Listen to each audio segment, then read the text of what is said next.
Welcome to PH Solution, Knowledge on your desk, a online learning for NetJRF, GATE preparation for physics. आपको Fourier series और Fourier transformation और Laplace transformation से related कुछ question आए हुए हैं, वो मैं आपको बताने वाला हूँ कि कैसे आप किस अप्रोच के साथ उनको सॉल्व कर सकते हैं ना। तो पहला एक क्वेश्चन है, बहुत पहले आया था नेट में, कभी मुझे लगता है कि 2010 से पहले की बात है, 2009 की। तो यहाँ पे हमको एक सीरीज फूरियर सीरीज बतानी है। एफ एक्स फंक्शन दिया हुआ है एक्स स्क्वायर, जो एग्जिस्ट करता है -पाई टू +पाई। ठीक है, एक फंक्शन है plus -pi to +pi exist करता है जो एक्स स्क्वायर है। ठीक है, अब हम आप ये आपसे तीन अलग अलग क्वेश्चन इसमें दिए गए थे, तीनों को मैं बता दूंगा। लेकिन यहाँ पर अब बस अभी आप इतना ध्यान रखिए कि एक फंक्शन है आपके पास, इसका हमको फूरियर सीरीज एक्सपेंशन करना है। कैसे करना है, तो उससे पहले हमें जानना चाहिए कि फूरियर सीरीज होता क्या है ना। तो सिंपली एक फंक्शन है, कंटिन्यूअस फंक्शन है एक इंटरवल में। ठीक है, वो एफ एक्स है, उसको हम इस डिस्क्रीट फंक्शन में लिख सकते हैं। एक फंक्शन है हमारे पास, कंटिन्यूअस फंक्शन है, जिसको हम सीरीज में लिख सकते हैं। Series means discrete. तो बहुत बार ये क्वेश्चन पूछा जाता है कि फूरियर सीरीज एक्चुअल में क्या करती है। फूरियर सीरीज एक कंटिन्यूअस फंक्शन को डिस्क्रीट फंक्शन में तोड़ देती है, जो एक सीरीज बना देता है ना। तो वो कोस की और साइन की सीरीज होती है बेसिकली। तो जनरली ये सबको पता है, ऐसे लिखा जाता है a0 plus summation n to infinite a n का multiple cos n plus B N का मल्टीपल साइन एन एक्स। ठीक है, यहाँ पर ए एक्स a0 जो है वो इस टाइप से कैलकुलेटर होता है, 1/2 पाई integration -2 + pi. -2 + pi it mean limit में होता है, कभी कभी ये एल में भी आपको देखने को मिलेगा। ठीक है, यहाँ पर एंगल में है तो यहाँ पर पाई में है, वहां पर अगर एल में होता है तो ये जो कोफिशिएंट है, ये जो एंगल है ये भी चेंज हो जाता है ना, अपोन में एल आ जाता है समथिंग। ऐसे ही यहाँ पर पाई में है तो पाई में लिखा जाएगा।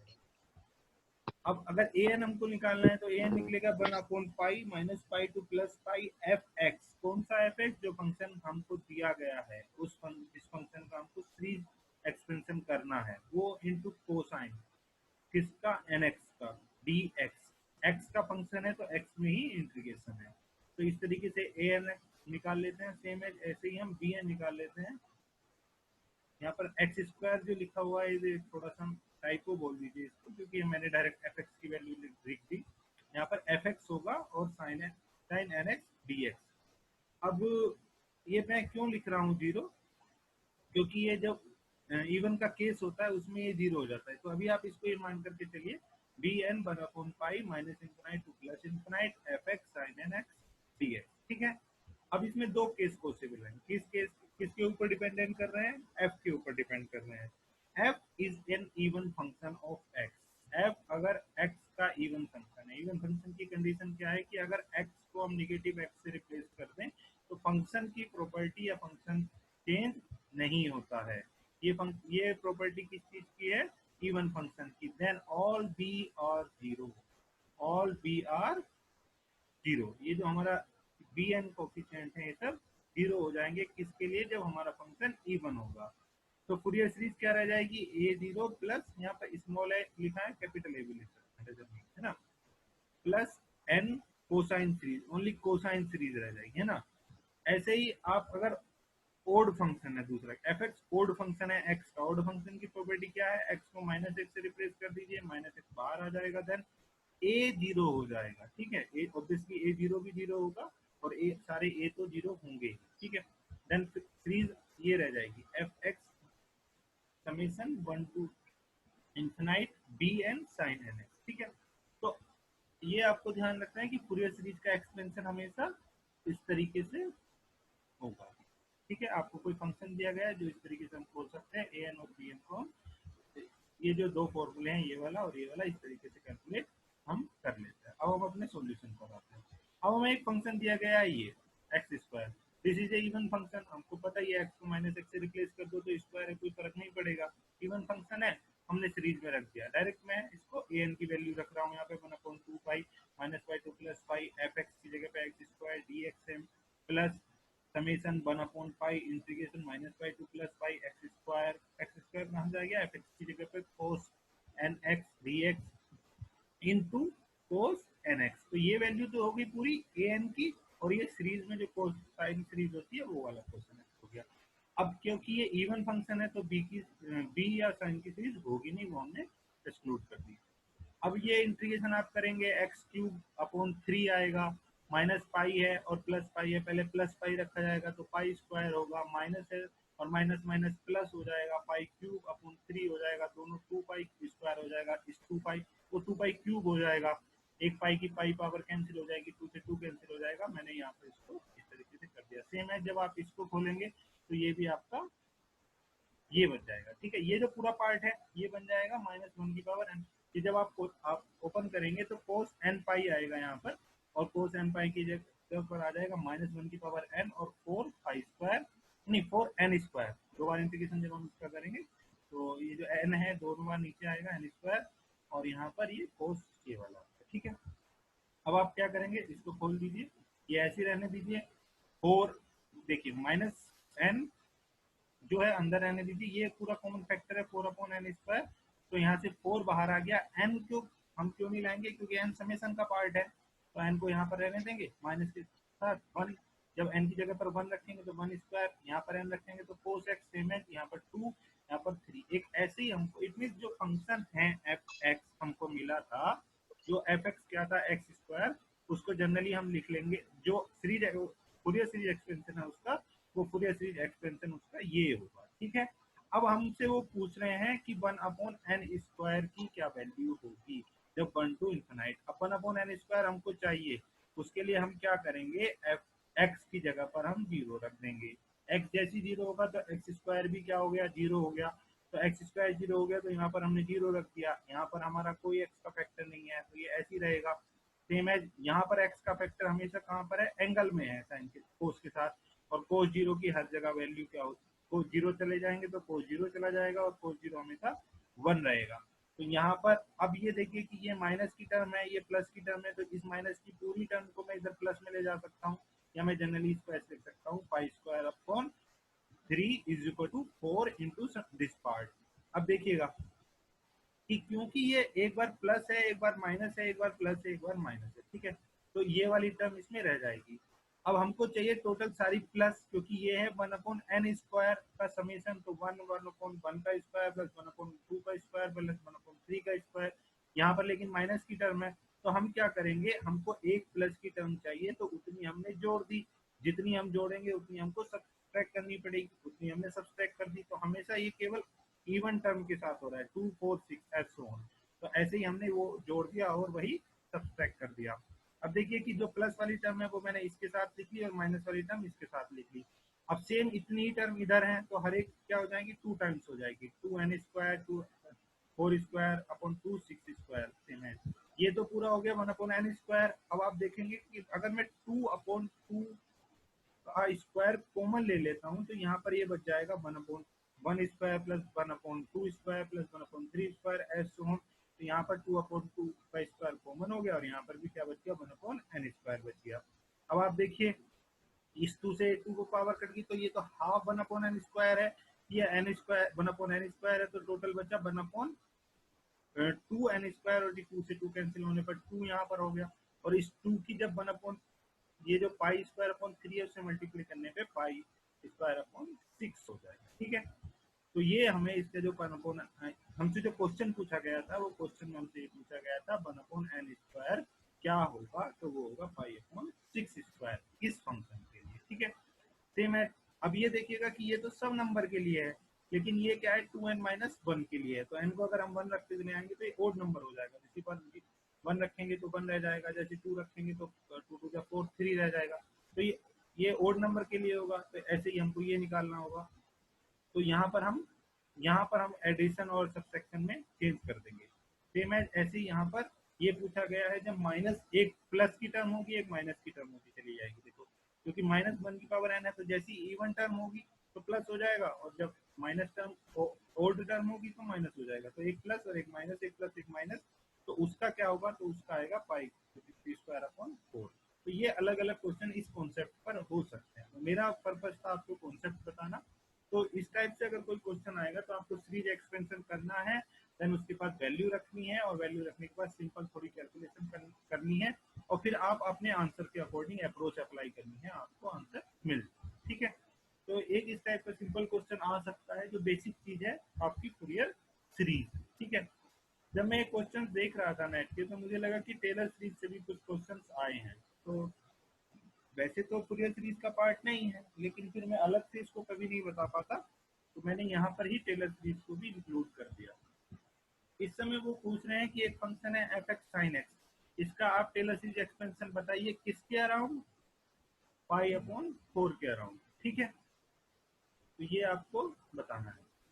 अब आपके पास एक फंक्शन, पहले इसका मतलब 4 ऑप्शन है, आप ये देख लीजिए, इसमें मैं इंटरेस्टेड नहीं हूँ कि किस टाइप के ऑप्शन है। हमको पता है कि ये फंक्शन है और इस फंक्शन को के लिए हमको पहले सीरीज एक्सपेंशन पता होना चाहिए कि टेलर सीरीज एक्सपेंशन क्या होता है, तो ये आपको जरूर पता होना चाहिए ना। इससे क्वेश्चन मुझे लगता है कि आएगा और आ रहा है पिछले टाइम, है ना। और ये बहुत सी जगह यूज भी होती है टेलर सीरीज एक्सपेंशन। सिंपली क्या होता है, याद रखने का भी ज्यादा भारी नहीं है, हार्ड नहीं है। वन अपॉन ये अगर कोई फंक्शन है एफ एक्स, तो जिसके अबाउट आप एक्सपेंशन कर रहे हो, तो एफ ए हो जाएगा प्लस फर्स्ट डेरिवेटिव और अपॉन में वन फैक्टोरियल और एक्स माइनस वन हो जाता है। अब जब फर्स्ट डेरिवेटिव है तो पावर वन है, जब दो बार नेक्स्ट टर्म में दो बार डेरिवेटिव हो जाएगा, दो ही फैक्टोरियल आ जाएगा और पावर टू हो जाएगी। सेम है यहाँ पर तीन बार डेरिवेटिव हो जाएगा, तीन का फैक्टोरियल आ जाएगा, तीन ही पावर हो जाएगी। ठीक है, अब यहाँ पर एक थोड़ा सा कंफ्यूजन हो सकता है आपको, यहाँ थोड़ा टाइपो है। ये क्या है कि यहाँ पर एफ ए भी होगा बेटा, वो सॉरी, यहाँ पर एफ ए होगा और ये एक्स माइनस ए क्यूब अलग टर्म होगी। ठीक है, तो यहाँ और डॉट डॉट डॉट ये आगे चलती है। तो यहाँ पर एक टाइपो है, ध्यान रखना। जो लोग अगर नोट कर रहे हो, है ना, जैसे मुझे लगता है कि नोट करना चाहिए आपको, तो जो लोग नोट कर रहे हैं वो ध्यान रखिए, यहाँ पर एफ ए और होगा, है ना, ब्रैकेट में जैसे यहाँ पर लिखा है, और ये टर्म इसके मल्टीपल। अब आपके पास जो फंक्शन है उसको निकाल लीजिए। आपसे वो शुरू की कुछ टर्म पूछ रहा है, तो आप पहली 3 टर्म निकाल लीजिए, वो आपको आंसर से पता चल जाएगा, क्योंकि यहाँ पर 1 2 3 की बात हो रही है। तो आप 3 टर्म निकाल करके देख लीजिए, आंसर आ जाएगा आपके पास। एक्स साइन एक्स है तो पहला फंक्शन तो केवल ए पे रिप्लेस कर देता है, तो रखा देखा पाई बाई 4, और साइन पाई बाई 4 की वैल्यू 1/√2 होती है। एक बार डेरिवेटिव किया तो साइन का कोस बन गया, पर फिर पावर वही सेम वैल्यू होती है। जब दूसरी बार डेरिवेटिव करेंगे तो क्या होगा, माइनस आ जाएगा, बस साइन कोस का डिफरेंशिएशन माइनस साइन हो जाएगा, वैल्यू वही रहेगी। तो जब हम यहाँ पर रखकर देखेंगे तो साइन एक्स, अब ये फैक्टर हर एक में कॉमन है, 1/√2, हर प्रत्येक जो भी टर्म्स आ रही है उनमें कॉमन है, तो मैंने बाहर लिख लिया। पहली टर्म में +1 आ गया, जो 1/x यहाँ पर 1 रह गया, तो x माइनस पाई बाई 4, क्योंकि यहाँ पर एक का फैक्टोरियल है मैंने लिखा नहीं, यहाँ पर दो का फैक्टोरियल है, स्क्वायर हो गया। यहाँ पर फिर 3 के साथ सेम है, ऐसे ही चलता रहेगा, एक टर्म प्लस में और एक टर्म माइनस में। तो आंसर हमारा पास आ जाएगा बी। बी आपके पास आंसर जो है ये 1/2 1 प्लस एक्स माइनस 5/4 माइनस 1/2 का फैक्टोरियल दिस माइनस। ठीक है, तो इनको कुछ कंफ्यूजन होगा माइनस और प्लस। आप एक बार देख लीजिएगा, माइनस प्लस से साइन के साथ जब आप सेकंड डेरिवेटिव लेंगे, हाँ, तो सेकंड में माइनस आएगा 1/√2, और लेकिन थर्ड में फिर प्लस आ जाएगा। ठीक है, यहाँ पर मुझे लगता है कि लिखने में मेरे रिजल्ट उसमें अंतर होगा। यहाँ पर एक ये वाला माइनस है, ये वाला प्लस है। ठीक है, एक प्लस और एक माइनस, आप ऑप्शन में करेक्ट कर लें। अप्रोच यही रहेगी, मेन चीज हमारी क्या है, अप्रोच यही अप्लाई करनी है। प्लस माइनस में यहाँ पर कुछ फैक्टर हो सकता है।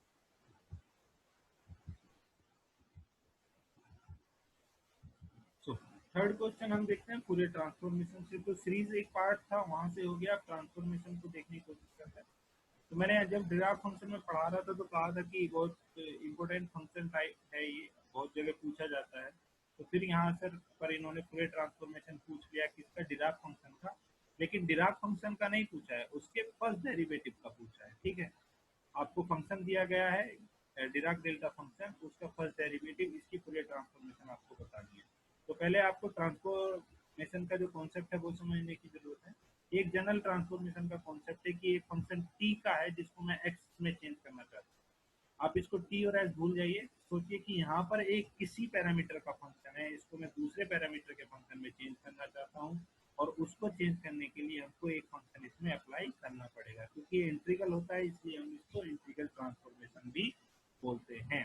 तो जनरली एक फंक्शन एफ टी है जिसके साथ हमने एक फंक्शन एस और टी दोनों का फंक्शन, जिस फंक्शन में हमको चेंज करना है वो फंक्शन कॉमन फंक्शन जो इसको बोलते हैं कर्नल फंक्शन, वो उस पैरामीटर का भी फंक्शन है जिसमें हमको चेंज करना है, और जिसको चेंज करना है उसका भी फंक्शन है।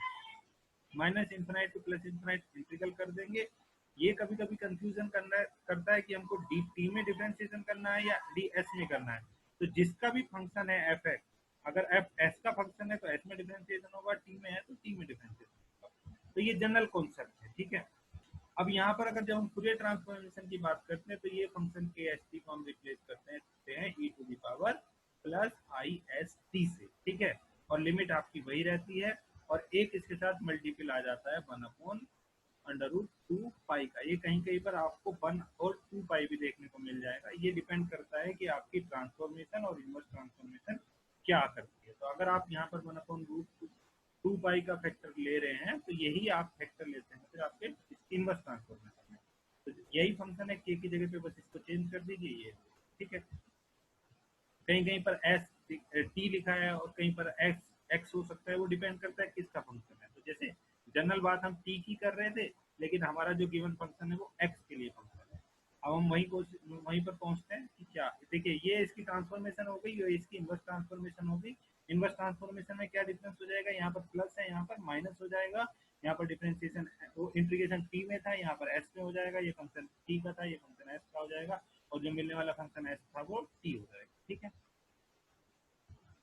अब हम अपनी प्रॉब्लम पर आते हैं। अब आप देखने की वाली बात ये है कि वो हमसे एग्जैक्ट नहीं पूछ रहा है, वो हमसे पूछ रहा है कि वो किसके प्रोपोर्शनल होगा, किसके प्रोपोर्शनल होगा। तो वो इट मीन्स हमसे क्वेश्चनर जो है वो इस फैक्टर में कंफ्यूज है, नहीं करना चाहता हमको, मतलब इस फैक्टर में हमको कंफ्यूज नहीं करना चाहते, बस वो हम, क्योंकि ये कांस्टेंट फैक्टर है, वो हमसे पूछ रहे हैं कि किस फंक्शन के प्रोपोर्शनल होगा। तो हम वही प्रोपोर्शनलिटी कांस्टेंट यूज करते हैं। अब यहाँ पर देखना ये है, जब मैं डिफरेंस डिराक डेल्टा फंक्शन पढ़ा रहा था तो मैंने आपसे कहा था कि डिराक जिसके साथ भी अप्लाई करता है उस फंक्शन को जिस भी वैल्यू पे है एक्स माइनस यहाँ पर 0 है, इट मीन जिस पर वो एग्जिस्ट करता है वो रिप्लेस कर देता है। लेकिन यहाँ पर ये फर्स्ट डेरिवेटिव है, तो फर्स्ट डेरिवेटिव में आपको ध्यान ये रखना है कि इसका एक बार डिफ्रेंसिएशन कर देना है, जिस भी वैल्यू पे आप अप्लाई कर रहे हो उसका डिफ्रेंसिएशन कर दीजिए।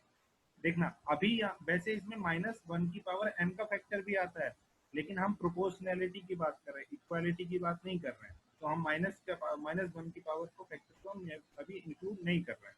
तो यहाँ पर हमने एक बार डिफ्रेंसिएशन कर दिया, आई के यहाँ पर आ गया और डिफ्रेंसिएशन किया तो सेम एज हो गया, और एक्स को मैंने रिप्लेस कर दिया 0 से। तो प्रोपोर्शनैलिटी आई के, क्योंकि ये फंक्शन है, ये फंक्शन पूरा 1 हो जाएगा, तो प्रोपोर्शनैलिटी होगी आई के की, ठीक है। अब आपको ये ध्यान रखना होगा क्योंकि आपके ऑप्शन में यहाँ पर के है, तो आप यहाँ पर एच की जगह पे के यूज करें, ठीक है। तो आपका आंसर डी। नेक्स्ट क्वेश्चन फिर फूरियर ट्रांसफॉर्मेशन से है। इस बार क्या किया था उन्होंने, एक आपको ग्राफ दे दिया था, ठीक है, और इस ग्राफ से पूछा था कि ये इसका फूरियर ट्रांसफॉर्मेशन क्या है। आपको मैं जो बता रहा था कि फूरियर ट्रांसफॉर्मेशन की एक्चुअल में जो फिजिकल एप्लीकेशन है वही आपसे पूछ ली गई है बेसिकली। यहाँ पर मैं आपको बता रहा था कि ये कंटिन्यूस फंक्शन है जिसको हम डिस्क्रीट फंक्शन में चेंज कर देते हैं। तो ये जो नीचे फंक्शन दिए गए हैं डिस्क्रीट में है, इसको तो इसलिए एक्सक्लूड कर दीजिए, तो होगा ही गलत क्योंकि ये फिर कंटिन्यूस फंक्शन हो गया। फूरियर एक सीरीज है, सीरीज मीन्स अलग अलग टर्म्स हैं, तो वो डिस्क्रीट फंक्शन बनेगा। तो जिन लोगों ने कम्युनिकेशन पढ़ा होगा, कम्युनिकेशन इलेक्ट्रॉनिक स्पेशलाइजेशन में, मेरे टाइम पे वही था, तो वहाँ पर हम पढ़ाया जाता है डिजिटल कम्युनिकेशन जब पढ़ाया जाता है, तो वहाँ पर कंटिन्यूस फंक्शन को हम सैम्पलिंग करते हैं, तो वहाँ पर फूरियर सीरीज अप्लाई होती है। तो जब मुझे लगता है ये उस समय एग्जाम में आया था, तब मैं नेट का एग्जाम देता था, तो ये वाला इसका आंसर होगा। मुझे ऐसे ही तभी उसी से आप मतलब इसमें से हमने डिजिटल पढ़ी होगी तो वहाँ से आप बता सकते थे कि इसका बी ऑप्शन है।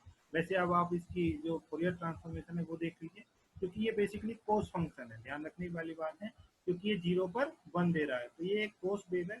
ये मेरी थोड़ी आर्ट खराब हो सकती है, लेकिन ये दोनों साइड एक सही है, ठीक है। इसमें कुछ चेंज मत देखिएगा कि यहाँ पर वेव लाइन चेंज हो गई या एम्पलीट्यूड चेंज हो गया।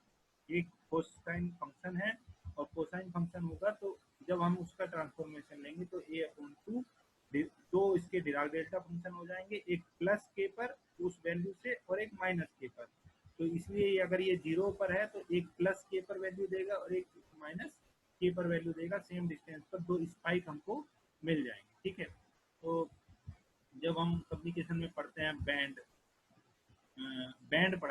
विड्थ वगैरह पढ़ाई जाती है, वहां पर भी हमको इस टाइप का फंक्शन मिलता है। तो इसका ऑप्शन ये होगा, ठीक है, बी।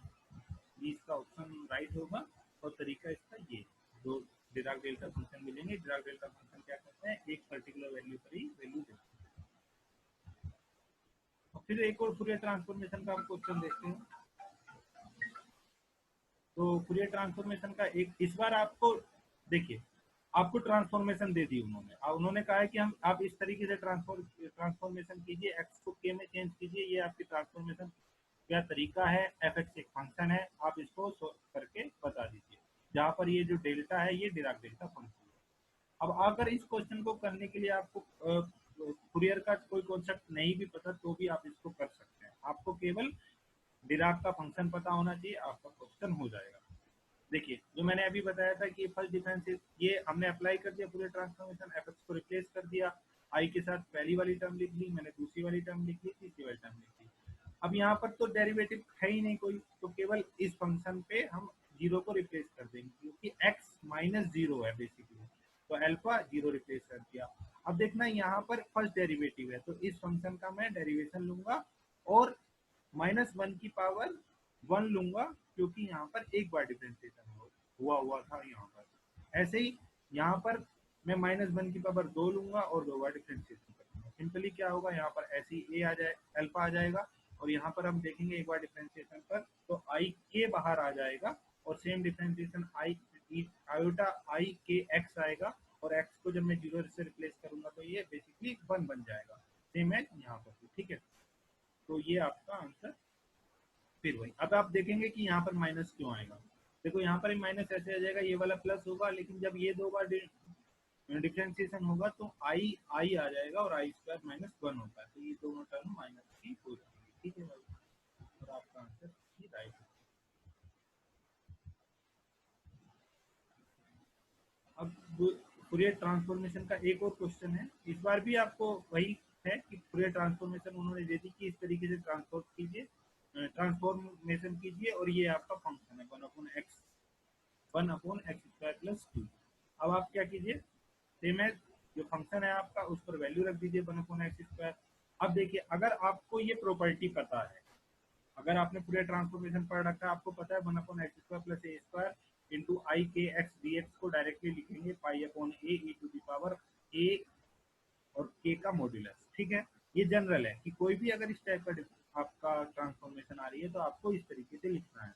तब आप डायरेक्टली इसको अप्रोच कर दीजिए, दोनों को आप कंपेयर कीजिए, तो जो आपको फंक्शन दिया गया है वहां पर आपका 2 लिखा था, क्या लिखा था, 2 लिखा था, तो इट मीन √2 का होल स्क्वायर है। तो आप डायरेक्ट ए को रिप्लेस कर दीजिए √2 से, आपका आंसर आ जाएगा। इन केस आपको कुछ याद नहीं है तो आप सिंपली ये इंटीग्रेशन सोल्व करिए, तो भी आपका आंसर आ जाएगा। मैथमेटिकली फिजिक्स में कॉन्सेप्ट भी मैटर करता है आपको टाइम कंज्यूमिंग के लिए। अगर आपको कॉन्सेप्ट याद नहीं है तो आपने जो बेसिक इंटीग्रेशन, डिफरेंशिएशन और जो और थोड़ी सी बेसिक कॉन्सेप्ट हैं वो पढ़े हैं, आप वो अप्लाई कीजिए, आपको डेफिनेटली आंसर मिल जाएगा। आप आंसर के करीब पहुंच जाएंगे, और उन 4 ऑप्शन जो आपको दिख रहे होंगे उनमें से राइट ऑप्शन क्लिक कर सकते हैं। तो ये भी एक अप्रोच होती है। तो जब हम तैयारी करते थे तो हम सोचते थे कि 4 में से कितने ऑप्शन को हम गलत कर सकते हैं, तो क्वेश्चन का आंसर ढूंढने की वो भी एक अप्रोच होती है, तो वो भी आप अप्लाई किया कीजिए, है ना।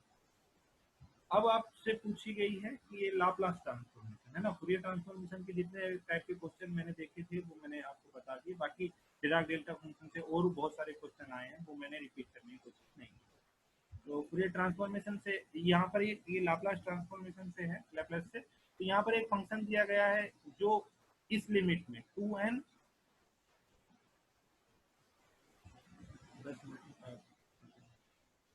तो ये इस टाइम लिमिट में 1 देगा और इस लिमिट में 0 देगा। तो बेसिकली ये इस टाइप का फंक्शन है, 0 to 1 1 करता है, 1 to 0 रहता है, और यहाँ पर ये। तो आप क्या कीजिए, उस फंक्शन को अप्लाई कर दीजिए डायरेक्ट यहाँ पर। ये फूरियर ट्रांसफॉर्मेशन लिखो, ये लाप्लास ट्रांसफॉर्म। अब देखिए लाप्लास ट्रांसफॉर्मेशन कैसे लिखी जाती है। थोड़ा सा आपसे कोई पूछेगा फूरियर ट्रांसफॉर्मेशन और लाप्लास ट्रांसफॉर्मेशन में क्या डिफरेंस है। फूरियर ट्रांसफॉर्मेशन माइनस में भी और पॉजिटिव दोनों में काम करते हैं, minus infinite to plus infinite, लेकिन ये हमेशा 0 टू इंफिनाइट काम करती है। वहां पर जो कैनल फंक्शन है वो इमेजनरी है, लेकिन यहाँ पर ये इमेजनरी नहीं है, आई का फंक्शन यहाँ पर नहीं है, रियल फंक्शन है, ठीक है। बाकी सेम एज एट है, यहाँ पर एस टी आप लिख लीजिए, एफ एक्स को रिप्लेस कर देंगे। एफ एक्स क्या करता है, इस फंक्शन में 1 है, इस 1 टू 0 है, ऐसे चलता रहेगा, एक बार प्लस, एक बार 1 है, एक बार 0 है, तो जहाँ पर 1 1 है वो एग्जिस्ट रहने दिया। अब देखिए कि इसकी जो ट्रांसफॉर्मेशन है, तो E to the power minus S का जब हम डिफरेंशिएशन वो इंटीग्रेशन करेंगे तो E to the power minus S T और एस टी हो जाएगा ना यहाँ पर, ठीक है। एस टी एफ एक्स ये गलत लिखा हुआ है, एस टी होगा तो, और ये माइनस एस हो जाएगा प्लस सेम एस, ऐसे ही चलता रहेगा। और यहाँ पे इसको रिप्लेस करेंगे 0 1 से, तो यहाँ पर 1 हो गया, यहाँ पे 0, यहाँ पर 3s, यहाँ पर 4s, ऐसे ही। और यहाँ पर आप लिखेंगे तो जो अब देखिए यहाँ पर मैंने माइनस वाला कॉमन ले लिया, और ये 1/s जो सब में टर्म सभी में टर्म थी वो माइनस एस का प्लस 1 हो गया, माइनस का प्लस हो गया इसका, और 1 माइनस यहाँ वाली टर्म जो प्लस वाली टर्म थी वो माइनस हो गई, जो माइनस वाली टर्म वो प्लस, तो एक टर्म प्लस और एक माइनस। अब जब आप इसको खोलेंगे तो ये एक सीरीज में लिखा जा सकता है 1/s, तो ऐसी एंटिटी, और ये लिखा जाएगा 1/1 plus e to the power minus S. ये एस समेशन होता है, आपने पढ़ा होगा, a/n 1 माइनस आर समथिंग, कुछ इस टाइप की अगर एक सीरीज होती है तो उसको भी हम इस तरीके से लिख सकते हैं। एक और क्वेश्चन है जो लाप्लास ट्रांसफॉर्मेशन से आया था, यहाँ पर टी और एस में ट्रांसफॉर्मेशन है, आपको एक फंक्शन दिया गया है डायरेक्टली, और उस फंक्शन की आप ट्रांसफॉर्मेशन पूछ रहा है, आपको सीधा अप्लाई कर देना है, कुछ खास नहीं करना।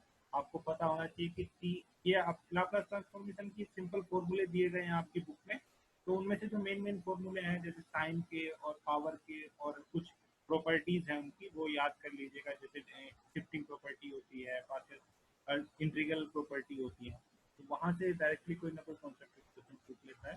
तो जब आप इस पे अप्लाई करेंगे तो n का फॉर्मूला क्या होता है, T to the power n लिखा हुआ है तो n प्लस 1 और upon n plus 1, H to the power n plus 1, और साइन के साथ अप्लाई करते हैं तो a upon H square plus A square. तो जब आपने यहाँ पर इस पर अप्लाई किया तो 6 का एडिटिव कांस्टेंट है, बाहर रहने दिया, 3 है तो 4 आ गया, और यहाँ पर एच टू द पावर 4 हो गया, और यहाँ पर 3 ऐसे रहने दिया, यहाँ पर एक ही जगह पर 4 था तो 3 इंटू 4 हो गया, नीचे ऐसे 4 का स्क्वायर हो गया। इसको जब आप खोलेंगे तो यहाँ पर खोलेंगे 3, ये 3 का फैक्टोरियल की तरह खुल जाएगा, या फिर इस तरीके से 3 अंदर 3 अंदर 3, तो फिर इस टाइप से बिठा सकते हैं। तो 6 इंटू, तो 3 इंटू 2, और यहाँ पर 12, आंसर आपका आ जाएगा 36 upon x power 4, 12 upon x square 6, ठीक है। थोड़ा जल्दी कर रहा हूँ क्योंकि टाइम का मुझे लग रहा है फटका है। लास्ट क्वेश्चन और है, इस बार इन्होंने इनवर्स ट्रांसफॉर्मेशन पूछी है। अभी तो टी दिया था और एस में पूछ रहा था, अब आपको एस में दे दिया, टी में पूछ रहा है ना। तो ये एक सिंपल फंक्शन है 1/s² इंटू एस प्लस 1, इसकी पूरे ट्रांसफॉर्मेशन पूछिए। दो तरीके हैं, आप जो चाहें वो अप्लाई कर सकते हैं। एक आपके पास आइडेंटिटी है, ये एक प्रॉपर्टी होती है ट्रांसफॉर्मेशन। अगर Laplace integral 0 to T F T का ट्रांसफॉर्मेशन हम करते हैं तो 1/s बाहर आ जाता है और एफ एस आ जाएगा। एफ एस क्या है, basically F S is a transformation of this function. यहाँ पर इन्होंने इनवर्स ट्रांसफॉर्मेशन पूछा है, तो सेम इट इज इसका रिवर्स हो जाएगा, है ना। अगर ये टाइप का फंक्शन दिया गया है 1/s एफ एस, और उसका आपको इनवर्स ट्रांसफॉर्मेशन करना है, तो इंटीग्रेशन 0 टू टी लिमिट, जो भी लिमिट है आपकी, और F T D T. F T basically क्या है, इस एस का इनवर्स ट्रांसफॉर्मेशन है, तो वहां से वो अप्रोच कर सकते हैं, क्योंकि आप देखेंगे कि आपके पास जो फंक्शन दिया हुआ है वो 1/s स्क्वायर मल्टीपल में है, तो मैंने 2 बार लिख लिया 1/s दिस, तो मैंने इसको 2 बार अप्लाई कर दिया। इंटीग्रेशन इस वाले एस के लिए ये वाला इंटीग्रेशन, और ब्रैकेट में जो प्रॉपर्टी आएगी इसकी, और ये वाले एस के लिए ये वाला इंटीग्रेशन, और 1/s प्लस 1 का इंटीग्रेशन। आप देख 1/s का जब 1/s प्लस 1 का आप पूरे इनवर्स ट्रांसफॉर्मेशन देखते हैं तो E to the power minus T होता है। तो यहाँ से भी आप इसको एक बार ये वाला इंटीग्रेशन खोलेंगे तो ये आ जाएगा, और जब इसको खोलेंगे तो आप ये फिर आपके पास मिल जाएगा। एक दूसरी अप्रोच भी है जिसको आप अप्लाई कर सकते हो, जो आप पहले पढ़ते थे कि 1/s² प्लस एस प्लस 1 को आप इस तरीके से लिख लीजिए। वहां पर लिखते हैं ना a/s² plus b/s plus C/S+1 और इन लेफ्ट साइड और राइट साइड की कंपेयर करने पर ए बी सी की वैल्यू निकाल लेते हैं, तब आपके पास ये फंक्शन आ जाएगा। डायरेक्ट आप इस पे अप्लाई कर दीजिए, तो वहां से आप देखेंगे इस ये वाला जो फैक्टर है इसका जो लाप्लास इनवर्स ट्रांसफॉर्मेशन होता है वो डायरेक्ट e⁻⁻t होता है। ये 1/s है, इसका डायरेक्ट इनवर्स ट्रांसफॉर्मेशन ये होता है, और 1/s² का लाप्लास इनवर्स ट्रांसफॉर्मेशन ये, ठीक है। तो मेरा हो गया सर, थैंक यू।